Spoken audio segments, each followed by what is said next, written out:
Precinct. I always say that the media is a very important part of our community. We try to be as transparent as we can and give out as much information as we can. We can only do that through you and your reporting, so thank you for being here. My name is Shon Barnes, S-H-O-N-B-A-R-N-E-S.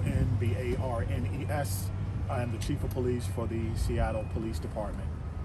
Earlier today, around 12:18 p.m., officers encountered a man inside the lot of the Southwest Precinct armed with a knife. Officers attempted de-escalation tactics to include the deployment of a less than lethal device. Those efforts were unsuccessful, and ultimately one officer discharged his firearm, striking the person. Officers rendered medical aid to this person immediately, including calling the Seattle Fire Department.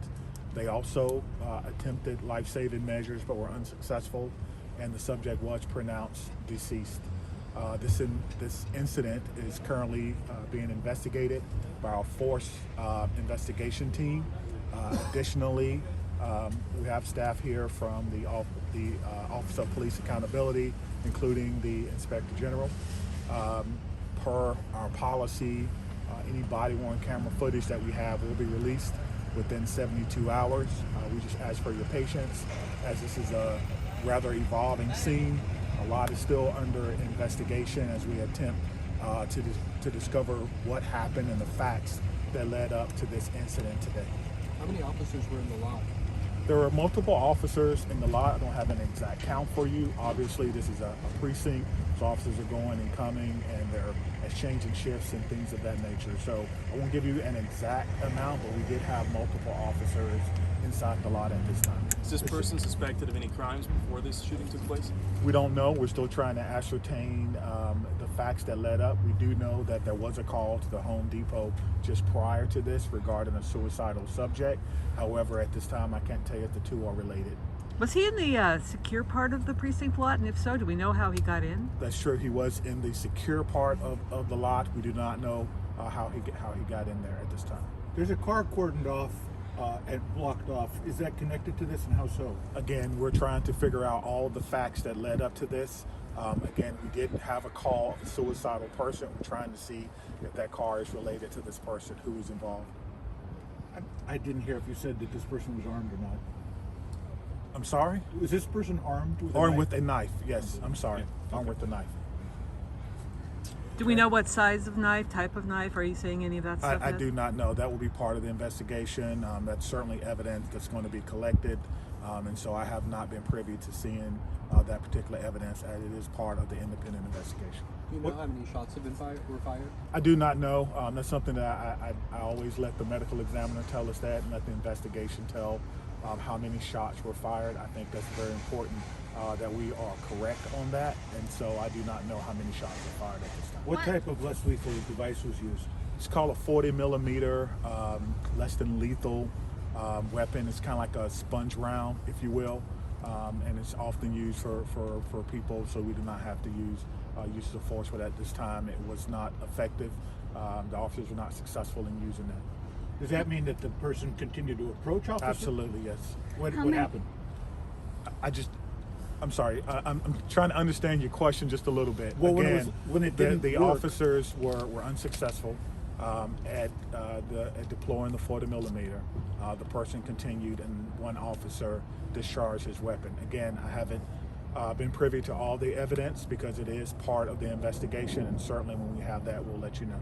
So how many rounds were used of the lethal 40? Do we know? I'm not sure. I do not know. That'll be part of the investigation. And then, Chief, quick question. I mean, you were just here last night for a community meeting.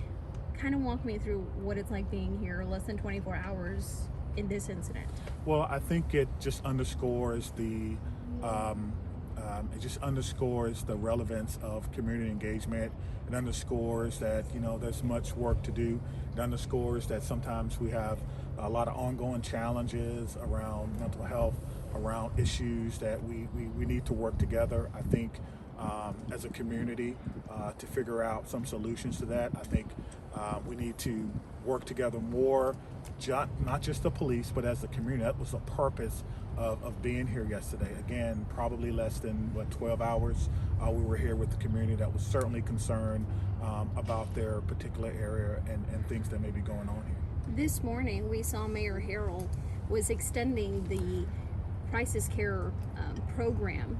Does that have, I mean, what's your take on that? I mean, seeing what happened here. Well, we've always stood in support of the CARES program. We've always stood in support of a co-responder model, police working hand in hand with mental health professionals, and we certainly believe it's the right thing to do. We've learned so much over the course of the history of policing that there are some challenges that are best handled when we work together with other people, and that's one example of it is the mental health crisis. But again, they have to be able to respond. They have to be able to be here, and things evolve very, very quickly. So you're confirming that there was no care crisis negotiator, that program, anyone from that here today? I don't believe there was. Again, this evolved very, very quickly, and so we're not sure if that was even a possibility.